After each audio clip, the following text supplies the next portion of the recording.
Ante el gélido silencio que la humanidad moderna ha llamado convencionalmente el fin, la conciencia tiembla. Tiembla no solo por el miedo instintivo a la aniquilación, sino por una ignorancia cultivada, una ceguera impuesta por siglos de materialismo árido, que ha reducido al ser humano a un accidente biológico y al alma a una secreción química del cerebro. Pero vivimos, ahora, en una era de ruptura. El velo que separa el mundo de los sentidos del mundo de las causas se vuelve cada vez más fino, rasgado no por antiguos dogmas religiosos, sino por la propia experiencia humana, que desborda los límites de la medicina. Lo que presentaremos aquí no son especulaciones, son hechos. Son lo que Rudolf Steiner, el gran iniciado occidental y padre de la ciencia espiritual, llamaría síntomas de la travesía. Las 15 pruebas de la vida después de la muerte que el mundo secular comienza a catalogar a través de miles de relatos de experiencias cercanas a la muerte, SM, son, de hecho, las primeras huellas visibles de nuestra constitución oculta. Son la validación experimental de que la muerte no es un apagado de las luces, sino un nacimiento al revés, una emancipación solemne y estructurada del espíritu. Para comprender la magnitud de lo que ocurre cuando el monitor cardíaco emite su sonido continuo y la medicina declara la muerte, primero, debemos despojarnos de la superstición de que somos meramente carne. La antroposofía nos enseña, con la precisión de la anatomía sagrada, que el ser humano es una orquesta de 4 cuerpos interpenetrados. Tenemos el cuerpo físico, denso, mineral, sujeto a la gravedad, el cuerpo etérico o cuerpo vital, arquitecto de la forma y portador de la memoria, el cuerpo astral, sede de nuestras pasiones, dolores y sensibilidad, y la organización del ser, la chispa divina individualizada. Como me escuchan ahora, estos 4 principios están rígidamente acoplados, atornillados, para permitir la experiencia en la Tierra. Lo que llamamos muerte es, técnicamente, solo el desprendimiento secuencial de estas envolturas. Y es precisamente en la mecánica de este desprendimiento que la evidencia científica moderna choca frontalmente con la sabiduría esotérica, revelando verdades que ya no pueden ignorarse. La primera prueba irrefutable, que desafía toda la lógica de la neurología convencional, es el fenómeno de la conciencia desplazada o verificación objetiva. El dogma materialista afirma: sin cerebro, no hay mente. Sin embargo, en quirófanos de todo el mundo, pacientes declarados clínicamente muertos, con cese del flujo sanguíneo y cero actividad eléctrica cortical, lo que técnicamente significa la ausencia de cualquier capacidad de procesamiento de datos, vuelven a la vida con relatos visuales y auditivos de una precisión aterradora. Describen la forma de la sierra para huesos utilizada por el cirujano, reproducen conversaciones ocurridas en pasillos distantes y detallan el frenético intento de reanimación visto desde un ángulo imposible. El techo. Para el escéptico, esto es un misterio. Para el estudioso de Steiner, este es el mecanismo básico de la separación de los cuerpos. En el momento del trauma fatal, el cuerpo etérico, que normalmente está impregnado en cada célula física, se afloja y se expande, arrastrando consigo el cuerpo astral y el ego. Steiner describe cómo, al liberarnos de la caja craneal, nuestros sentidos no desaparecen, sino que se metamorfosean. Dejamos de ver a través de la luz reflejada en la retina y comenzamos a percibir a través de la sustancia psíquica. El ser humano, flotando sobre su caparazón inerte, no ve con ojos, sino con una conciencia omnidireccional. El cerebro, lejos de ser el productor de la conciencia, se revela como su reductor, una válvula que limitaba la percepción al espectro físico. Cuando esta válvula se destruye o se abandona, la conciencia no se disuelve, sino que inunda el entorno. La prueba de la verificación objetiva es el certificado de defunción del materialismo. La mente existe, a pesar del cerebro, y no por qué compartir. Inmediatamente después de esta liberación, surge la segunda prueba, una constante universal en los relatos de quienes han cruzado el umbral, la cesación absoluta del dolor y la paz profunda. Imagine un cuerpo destrozado por un accidente automovilístico o consumido por un cáncer terminal. El sufrimiento es insoportable. En el segundo siguiente, en el preciso instante en que se rompe el vínculo vital, el dolor desaparece al instante, reemplazado por una ligereza indescriptible. ¿Por qué un sistema nervioso colapsado generaría paz? La respuesta reside en comprender el dolor. Según la ciencia espiritual, el dolor es el resultado de la fricción o desarmonía entre el cuerpo astral, sensación, y el cuerpo físico dañado. Es el llanto del cuerpo astral, intentando adaptarse a la materia que ya no responde. En el momento de la muerte, el cuerpo astral se desprende, la conexión se corta. Sin fricción con la materia densa, el alma experimenta su naturaleza intrínseca, que es serenidad y luz. Steiner nos recuerda que el miedo y la agonía pertenecen al instinto de autoconservación del cuerpo físico. El alma, en sí misma, no teme a la muerte, pues, en lo más profundo, sabe que es inmortal. Esta paz repentina no es una reacción química, es el suspiro de alivio de un prisionero cuyas cadenas se han roto repentinamente. Sin embargo, el espíritu recién liberado no parte inmediatamente hacia las esferas celestiales superiores. Permanece, durante un breve periodo, que suele durar unos 3 días, envuelto en su cuerpo etérico, flotando en la atmósfera vital de la Tierra. Es en esta etapa que ocurre el fenómeno más majestuoso y artísticamente perfecto de la muerte, nuestra tercera prueba, el panorama de la vida, o el cuadro etérico. Vi pasar toda mi vida ante mis ojos. Esta frase se ha convertido en un cliché, pero su realidad es una maravilla metafísica. Durante la encarnación, el cuerpo etérico tiene la función principal de mantener la vitalidad orgánica, regenerar tejidos y almacenar recuerdos. Sin embargo, el cerebro físico actúa como un filtro temporal, obligándonos a acceder a estos recuerdos secuencialmente, uno tras otro, ayer antes de hoy. Al morir, el cuerpo etérico se libera de sus tareas biológicas. Toda la energía utilizada para la digestión, el latido del corazón y la respiración se libera y se transforma en pensamiento puro. El tiempo, esa tiranía lineal, se derrumba y se transforma en espacio. El ser humano ve su vida entera no como una película en movimiento, sino como una gran panorámica, donde el nacimiento y la muerte, la infancia y la vejez, se presentan simultáneamente. Rudolf Steiner explica que este es el momento en que el hombre se contempla objetivamente por primera vez. Aún no existe el doloroso juicio moral, que vendrá más tarde, en el Kamaloka.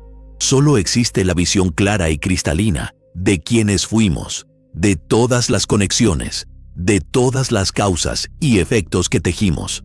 Es la prueba de que nada se pierde. Cada pensamiento, cada intención secreta, cada acto olvidado, queda grabado en la sustancia del éter universal y nos es devuelto al momento de la muerte. A medida que la conciencia se adapta a esta nueva realidad, comenzamos a darnos cuenta de que no estamos solos. La cuarta prueba, el encuentro con el difunto, destruye la idea de que la muerte es un sueño solitario. El escepticismo médico intenta desesperadamente explicar estas visiones como alucinaciones causadas por la falta de oxígeno o la liberación de endorfinas. Pero esta teoría se desmorona ante los casos documentados conocidos como visiones cúspide en Darien. Me refiero a situaciones en las que la persona moribunda, al borde de la muerte, relata con sorpresa haber visto a un familiar que, según todos los presentes en la habitación, seguía vivo y sano en otra ciudad o país. Solo días después, se descubre que ese familiar había fallecido horas antes de la visión de la persona moribunda. ¿Cómo podría una alucinación informar sobre un hecho verdadero y desconocido? Esto requiere una comunicación real. Desde una perspectiva antroposófica, esto señala la apertura de los sentidos astrales. En el mundo espiritual, las relaciones basadas en el amor verdadero y el destino kármico actúan como fuerzas magnéticas.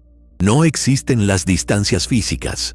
Pensar en alguien es estar con alguien. Quienes nos precedieron en la muerte a menudo esperan en el vestíbulo del mundo espiritual para ayudar en la transición, sirviendo como parteras del alma. No aparecen con sus antiguos cuerpos físicos, sino que proyectan una imagen espiritualizada de sí mismos, una forma mental, para ser reconocidos por el recién llegado. La muerte no rompe los lazos, solo elimina la barrera de la invisibilidad. A medida que profundizamos en nuestro viaje, nos encontramos con la quinta prueba, quizás la más transformadora de todas, la visión de la luz o del ser de luz, descrita de forma idéntica por ateos, religiosos y agnósticos. Esta luz no es la radiación electromagnética de nuestro sol físico. Es una luz que posee cualidades de personalidad. Es inteligente, ama, acoge y lo sabe todo. Rudolf Steiner, en su profunda cristología esotérica, nos da la clave de este misterio. En el mundo espiritual, la luz es el vestimento de la sabiduría. La bondad no es un sentimiento abstracto, es una fuerza radiante. Este ser, que muchos identifican como un ángel, un guía o el mismo Cristo, actúa como el guardián del umbral superior. El aspecto más notable de esta prueba, además de la visión, es la comunicación. Los relatos confirman que no hay palabras habladas. Hay una transferencia de pensamiento instantánea y total. Las preguntas se responden antes de formularse. El conocimiento se absorbe en bloques de comprensión pura. Esto valida la descripción de Steiner de la conciencia intuitiva. En el espíritu, no aprendemos analizando desde afuera hacia adentro. Nos fusionamos con la verdad. Conocer algo es unirse con ello. Y aquí, la física de nuestro mundo comienza a disolverse por completo. La sexta prueba es la visión de 360 grados o conciencia esférica. Los repatriados a menudo tienen dificultades para explicar con palabras que podían ver hacia adelante, hacia atrás, arriba y abajo simultáneamente. Podían ver a través de las cosas. En el mundo físico, nuestra visión es perspectivista. Dependemos de un punto de fuga. Estamos atados a la geometría euclidiana. Pero Steiner enseña que, al abandonar el cuerpo, nuestra conciencia tiende a expandirse hacia la periferia. Dejamos de ser un punto que observa el universo y nos convertimos en una esfera que contiene el universo observado. La omnipresencia local se convierte en la norma. Esta alteración radical en la geometría de la percepción es imposible de fabricar para un cerebro diseñado para la supervivencia tridimensional. Es la prueba de que el alma pertenece a una dimensión donde el espacio es cualitativo, no cuantitativo. Junto con el colapso del espacio, tenemos la séptima evidencia, la inexistencia del tiempo lineal. Allí, el tiempo no existe. Dicen los viajeros, todo sucede en un eterno ahora. Para la física teórica, el tiempo es relativo. Para el espíritu, es una ilusión de secuencia. Steiner describe el tiempo en el mundo espiritual como duración, pasado, presente y futuro, como una semilla. Coexisten en una estructura orgánica. Por eso, muchos de los que regresan de una SM traen consigo premoniciones o visiones del futuro que acaban haciéndose realidad. No adivinaron, simplemente observaron la arquitectura del destino que ya existe en los planos superiores, los llamados registros akáshicos, donde el futuro se teje con las consecuencias del pasado. El alma, momentáneamente libre de la línea temporal, ve el panorama completo de su existencia. Finalmente, llegamos a la octava evidencia, la más perdurable y humanamente conmovedora, la transformación moral radical. Nadie regresa del umbral de la muerte siendo la misma persona. El escéptico puede discutir sobre la química cerebral durante la experiencia, pero la química no explica por qué, 20 años después, esa persona permanece transformada. Las personas ambiciosas, egoístas o materialistas, regresan con un desapego total de las posesiones materiales, una pérdida absoluta del miedo a la muerte y una sed insaciable de conocimiento y servicio a los demás. La psiquiatría no tiene una píldora para crear una santidad repentina. Steiner lo explicaría como una iniciación natural. Al tocar la realidad del espíritu, la ilusión de Maya, la creencia de que el mundo físico es la única realidad, se hace añicos. La persona ha visto su verdadera patria. Sabe que la vida en la tierra es una escuela breve y que el examen final no se trata de cuánto acumulamos, sino de cuánto amamos. El cuerpo etérico de esta persona, tras desprenderse y regresar, nunca vuelve a encajar con la misma rigidez en el cuerpo físico. Queda una brecha, una cicatriz de luz por la que fluye constantemente la intuición espiritual. Se convierten en ciudadanos de dos mundos. Estas 8 pruebas son solo los síntomas iniciales, los sucesos del vestíbulo de la muerte. Pero, ¿qué sucede cuando el visitante no regresa? ¿Qué ocurre cuando el cordón de plata se corta definitivamente y el cuerpo físico se deja descomponer? El verdadero viaje, la gran odisea del alma a través de las esferas planetarias, la confrontación con las propias sombras en cama loca y la preparación para el regreso a la Tierra, son misterios aún más profundos. En la siguiente parte de esta investigación, nos adentraremos en territorios inaccesibles para la medicina. Exploraremos la evidencia de la visión sin ojos en los ciegos congénitos, la lucidez terminal en cerebros destruidos y, guiados por la firmeza de Rudolf Steiner, trazaremos el mapa completo de lo que les espera a ustedes y a todos nosotros cuando la luz de este mundo se apague para que brille la luz verdadera. La muerte del materialismo fue solo el comienzo. Ahora necesitamos comprender la vida del espíritu. Hemos cruzado el umbral. En la primera parte de esta investigación, desmantelamos la ilusión materialista con las primeras 8 pruebas de la supervivencia de la conciencia. Vimos cómo la mente funciona sin el cerebro, cómo el dolor desaparece y cómo el tiempo se derrumba. Pero aún estamos al borde del abismo. ¿Qué sucede ahora cuando se corta la última venda física? Las pruebas restantes que exploraremos no son simplemente fenómenos curiosos. Son la llave maestra que abre las puertas del cosmos espiritual, revelando una arquitectura tan vasta y precisa que hace que nuestra vida terrenal parezca un breve ensayo en un escenario oscuro. Hemos llegado a la 9ª evidencia, un fenómeno que la ciencia médica, en su más brutal honestidad, admite como inexplicable: la visión en los ciegos, mindsight. Imaginemos a alguien nacido en la oscuridad total, con nervios ópticos atrofiados o inexistentes. Esta persona carece del concepto cerebral de color, profundidad o luz. Sin embargo, al cruzar el umbral de la muerte, ve, y no ve borrones, ve detalles. Relatos documentados muestran a personas con ceguera congénita, describiendo los colores de la ropa de los médicos, el brillo de los instrumentos y la arquitectura del hospital. ¿Cómo puede el cerebro alucinar imágenes que nunca tuvo la capacidad biológica de procesar? Rudolf Steiner sonreiría ante esta paradoja. Nos enseña que la visión física es solo una especialización rudimentaria, una muleta temporal para el mundo denso. La verdadera visión pertenece al cuerpo astral. Somos seres hechos de luz. Los ojos son solo ventanas que abrimos en la carne. Cuando la casa de carne cae, la ventana se hace añicos, pero la luz permanece. La persona ciega ve porque, al morir, se vuelve todo ojo, toda percepción. La deficiencia estaba en el vehículo, no en el conductor. Y si la vista regresa, ¿qué pasa con la mente rota? La 10ª prueba es la inquietante claridad terminal. En residencias de ancianos y hospitales se observa un fenómeno silencioso.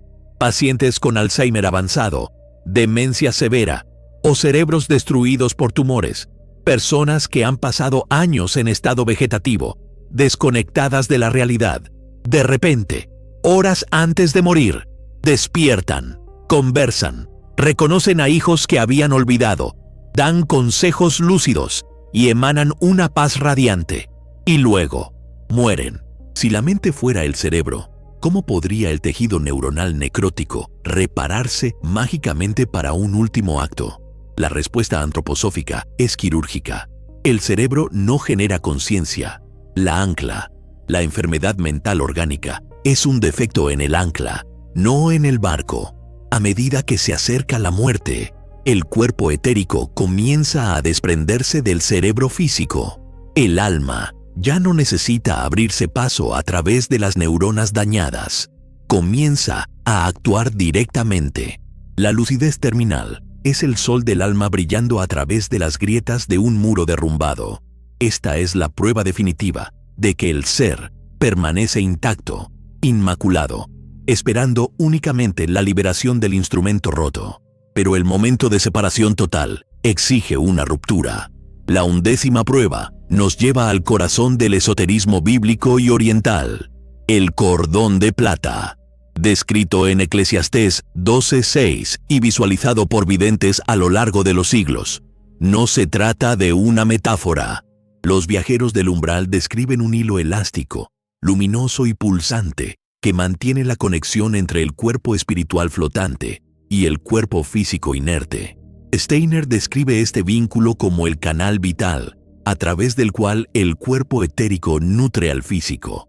Mientras permanece intacto, el retorno es posible. La resurrección en la mesa de operaciones puede ocurrir, pero cuando se rompe, a menudo descrito como un chasquido indoloro pero definitivo, la muerte se consuma. La prueba, aquí, es la consistencia mecánica de los relatos, la descripción de su textura, su luminosidad y el punto de conexión, frecuentemente en la cabeza o el plexo solar. El materialismo no inventaría un cable de energía biológica. El alma lo ve porque es la frontera suprema de la biología oculta. La muerte, sin embargo, resuena. La 12ª prueba, las experiencias compartidas de muerte, nos muestra que la muerte es un evento de campo, no solo individual. Familiares sanos, sentados junto a la cama del moribundo, relatan haber abandonado repentinamente sus cuerpos y haber acompañado a su ser querido parte del camino a través del túnel. Ven luz, sienten paz y observan cómo la niebla vital abandona el cuerpo.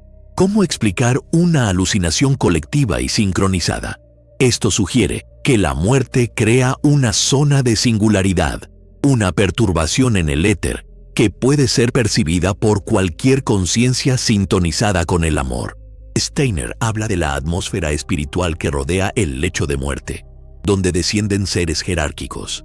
El amor crea resonancia, sintoniza las almas con la misma frecuencia vibratoria, permitiendo a los vivos vislumbrar, por un breve instante, la majestuosidad de la partida. Pasamos a la 13ª evidencia, la universalidad en los niños. Niños muy pequeños, de 2 o 3 años, que aún no poseen un vocabulario cultural sobre ángeles, túneles o el cielo, relatan exactamente las mismas experiencias que los adultos. Hablan de amigos brillantes, luces cálidas y de volar. Esto refuta la teoría escéptica de que las SM son una proyección de expectativas culturales o religiosas. El niño relata lo que ve, sin filtros. En opinión de Steiner, los niños de hasta 7 años aún viven en un estado de sueño-vigilia, con sus cuerpos sutiles aún sin estar plenamente encarnados. Están, naturalmente, más cerca del umbral. Sus relatos son la voz de la verdad incorrupta. ¿Y a dónde van estas almas? La 14ª prueba nos habla de ciudades de luz y bibliotecas del conocimiento. Muchos repatriados describen estructuras cristalinas, bibliotecas donde el conocimiento no se lee, sino que se absorbe, y templos de música donde se forman construcciones sonoras. Esto corrobora el concepto de los registros akáshicos y el de Bacán, el mundo mental. Steiner describe el cielo no como una nube inactiva, sino como un lugar de intensa actividad creativa.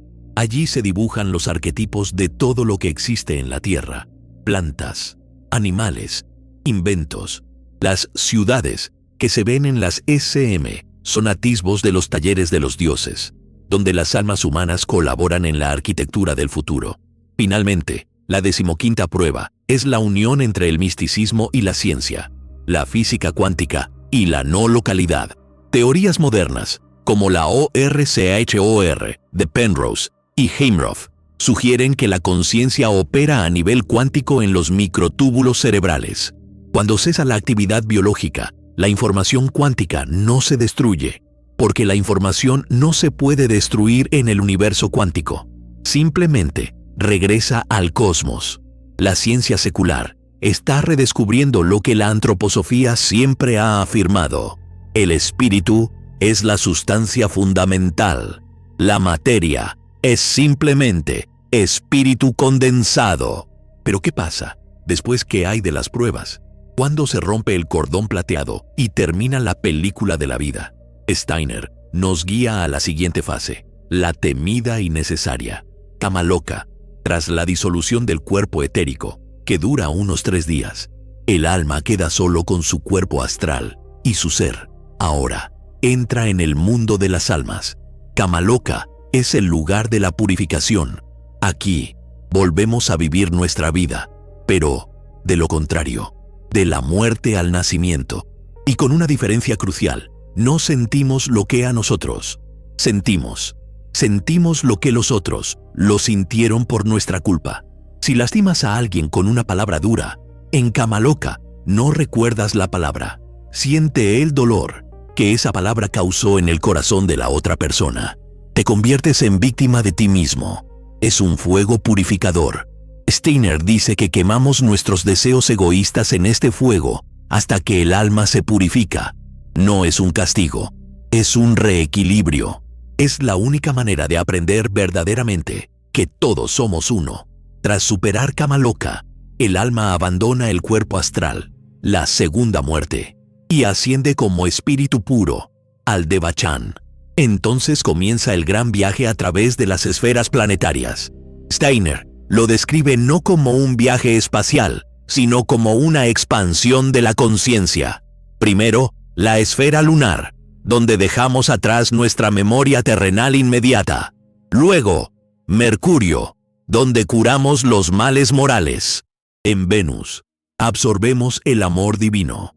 Después, llegamos al Sol, el centro del mundo espiritual, donde encontramos al Cristo cósmico y a los grandes guías de la humanidad. Es una esfera de absoluta claridad.